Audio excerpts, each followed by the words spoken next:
Well guys, a lot of snowbirds are returning to Punta Gorda currently, and unfortunately this is what they're coming back to. This entire street looks exactly the same all the way down, unfortunately. And it appears, again, this is anecdotal from what I'm seeing, but I think the rush out of here is gonna start occurring a lot sooner than initially anticipated. Just what I'm hearing around town from friends, neighbors, people that live in the area, some people are here and they're here to clear out the drywall, dry off the house, and put it on the market. They are done. And it seems a recent article from NBC seems to be echoing that, as they're stating residents up and down the coast are considering just walking away, never mind even trying to sell at a loss or sell what they can get. They're claiming a lot of people are just gonna be done and take off. I don't know if that's true. I've had people ask me, what's a flooded house worth? We're gonna find out, because there's not gonna be a lot of people that can fix this stuff. This is crazy, guys, look at this. And this is what a lot of blocks in Punta Gorda Isles and other areas look like. It shocked me a little bit in this NBC article, and this might be a little noisy, guys, because there's a lot of trucks going around, a lot of stuff being repaired. It shocked me to find out that only about 25% of homeowners in the affected areas had flood insurance. So there's a 3 out of 4 chance that these homes that got flooded had no flood insurance on them. Specifically, they called out Charlotte County as 1 in 6 homeowners here in Charlotte County had no homeowners insurance at all. So they think that's what's going to drive people to just walk away, hang it up and be done with it. I guess in that scenario, potentially, I would still try to sell the house or the land. I don't think just dumping it, and I guess unless you got a mortgage. If you got a mortgage, if you had a mortgage, you would have had insurance. So I don't see the sense in that. It's force placed on you if you have a mortgage. I don't know if I necessarily agree they're gonna walk away completely, but we are gonna see this exodus occur much quicker than I've originally anticipated, because just anecdotally, guys, people in this community, people at my local establishments are already talking about, I'm done. I'm done. All the snowbirds just came back. It is packed down here. And like I said, they came back to 3 feet of water in some of their houses. That's been sitting there for days now. So I heard a lot of people complaining about Uber, because when they got here, the car they had here was flooded. So they've had to use Uber to get around. And it's been devastating for a lot. And the talk of leaving, even just walking around like Publix, guys, like I'm hearing people talk to each other and say, I'm done, I'm finished, I'm not doing this again, I'm out of here. A lot of agents are getting listing calls that once the initial remediation is done, people are gonna wanna list. So in an area like Punta Gorda, which unfortunately over the past 2 years has already seen record inventory levels and price decreases, this could be catastrophic for the housing market here. It may not take until January to see an actual mass listing dump and exodus here. We might start to see that in the next couple of months, which is surprising to me, but it's really all gonna matter on how fast can these homes get fixed, or how fast can these homes get remediated, and then we're gonna start to see the huge influx. Now, unfortunately, guys, you couple this declining market that we've had and an inventory surge with the fact that downtown is pretty much out of commission. Mostly all of our restaurants down there, all of our stores, the parks, you can still walk them, docks are gone. How long is that gonna take to get everything up and running? So it's a really bad scenario for the housing market here, because you're going to have distressed houses, an influx of inventory in the declining market, but also the area doesn't have what it used to have to offer. As these businesses take time to recover, that will come back, but it's gonna be like almost a triple whammy at this point for people looking to sell here, I think. It could be a very long time before we see the downtown area come back to life. You guys saw with Fort Myers. I mean, that was 2 years almost before things started getting sort of back to normal, and then we got hit with Helene and then Milton, and it's just kind of started all over again. So it's a very unique situation here. Now, you take something like St. Armand's or Siesta Key, yeah, they had a bunch of damage, but they weren't seeing the price declines or the inventory buildup like we were here in Punta Gorda previously. So it's a very unique scenario. People can come in and invest potentially. We're gonna see, the market's gonna have to figure all this out. Like, what are these houses worth? What if they're damaged? You know, there's no good way to judge right now. So it's gonna be a very interesting season. I would have thought this is gonna take longer, but just from what I'm hearing, everybody's already done. So I anticipate we are gonna see a big listing surge in January, but we may actually see a very overactive listing market here during the holidays, which is typically our slower listing time. It's all gonna depend on when people can get stuff done. And it's not something I thought would happen this quick, but when people came back and saw, you know, when you gotta do this, I get it. It's enough to be like, I'm finished. I'm not doing this no more. And a lot of these people are elderly. You have a lot of 80-plus-year-olds coming here, coming back to this.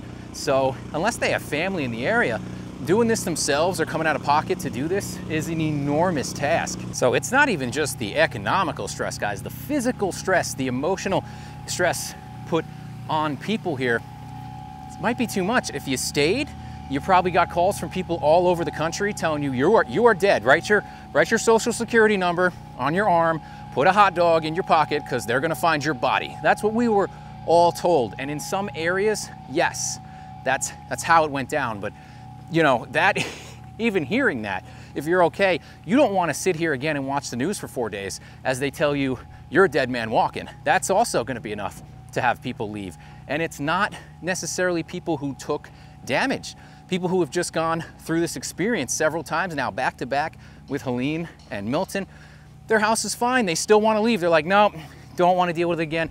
Don't want to risk it. Or I don't want to be here when the new premiums get assessed for all this damage, because that's another looming fact that's going on. And it's gonna be tricky. It's gonna be real tricky here for real estate. I'd say at least for the next year, but I could be wrong. I've made inaccurate predictions before, but what do you guys think? What do you guys think is going to happen to real estate values here? And just to illustrate, guys, newer construction, built up house, no mess. Newer construction, built up house, no mess. Older construction, not as high. And that's why I push this all the time. That is why I push this constantly on this channel. It only takes a couple feet. Only a couple of feet, guys. I have good friends of the channel that live down here. When they purchased their home, when they built their home in Punta Gorda Isles, they paid a little extra, just a little extra to get it a little higher. I think they're 11.5 feet. And it came pretty much to their door. But they're high and dry, you know. So elevation, elevation, elevation. Even this one here, you can see, looks like it was probably fine, but they lost the driveway. Which brings me to my next point. People have been asking me, are homes that were not flooded going to be worth more money, such as this guy's who was 11 feet high? Potentially. I don't know. What do you guys think? Do you guys think they're more money if they stayed dry during this? Are they going to be more sought after by somebody who wants to get on the water? Absolutely. 100% they're gonna go, that place stayed dry. Well, it's a little more money, but you know what I mean? And as you guys can hear them, they're just in these houses taking them apart right now. It's horrible. They're cutting out drywall, they're cutting out everything they can. Hopefully the snowbirds get here in time. Some of them aren't here. And we're what? Just about a week removed? How much mold is accumulating in that house? And I feel bad for the ones who have nowhere to go. They have to live in it while they're dealing with this too. It's just a terrible situation. You know, people have also asked, are inland properties gonna go up in value? They may. They may. If there's places like Lakewood Ranch had this happen after Ian. Lakewood Ranch saw a pretty nice boom because everybody wanted to get away from the water over by Siesta Key in Sarasota. They are building a lot of homes down here on the Burn Store Corridor. They're building 10,000 homes. Towles Brothers, Taylor Morrison, Heritage Landing, Lennar, they're all building a lot of communities. So are people going to push in that direction over the next coming years? I suspect so. I think so. I think you're going to see people move away from the water and head inland. And that's exactly what we saw last time with Ian. So from what I could gather by a PR release, Charlotte County had 41 buildings destroyed. That was last week. I'm sure they found more. And over 400 damaged. I'm not allowed to say it's unbelievable because some people don't like that because I don't believe it. Sorry guys, I don't see this kind of crap every day. It's unbelievable to me. It really fries my brain to see some of the stuff I've seen. I know, I live by the coast and I live in a hurricane-prone area. It doesn't mean I've seen it before. Like I've told you guys previously, there was people here who thought this could never happen. They thought, there was a resident here who's lived here for 20 years and said, for the first 15 years I lived on the water, I didn't even put my hurricane shutters up. And then back to back, this happens out of nowhere, which is why I always stress to you guys, do your due diligence, flood insurance, just because it hasn't happened in 40 years, like when areas in Lakewood Ranch flooded during Debbie, does not mean that it can't happen. Something I don't see a lot of people focus on and is really, really pertinent and important right now is the FEMA 50% rule, guys. And what that is if your home sustains damage and it's gonna cost more than 50% of the market value to fix it, they're gonna tell you, you gotta raise it up above the floodplain. So if some of these homes, it's gonna be hard for me to see because of the values around here, some of these homes hitting 50% damage, but some will.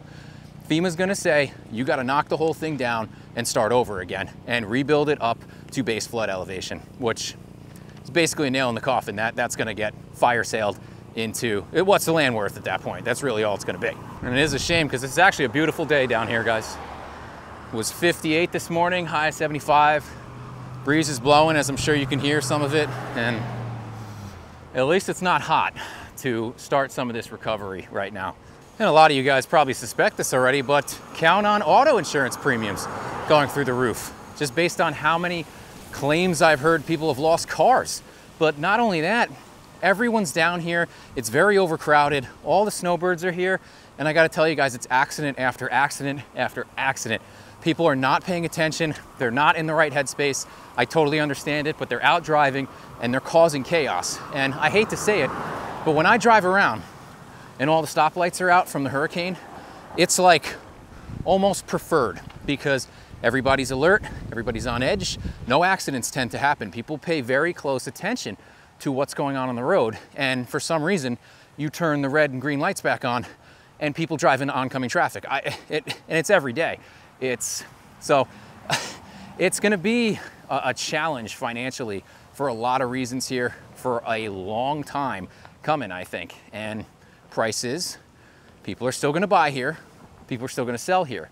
But now, even more so than before, prices are going to need to reflect true value with risk and carrying cost associated with it. We saw this in the condo market as it's getting whacked for 40% price drops down here. And now we're gonna go through a very painful process, I think, in Punta Gorda to find that for homes. We had already started it because of the cost of living here. And now it's just been exacerbated tenfold. And a lot of areas in Florida are gonna go through this. A lot of areas up and down the coast are going to be in the similar situation. All right, guys, I tried to get out to Fisherman's Village, but they've got like a checkpoint set up. Looks like they got shoot to kill orders. They don't want anybody in there. I can't really tell how it fared from here. I mean, there's still stuff out on the patio, and I've got to assume, water got in there, got over that seawall. We're down here by some of the condos I was walking by a few weeks ago, and the docks are just decimated.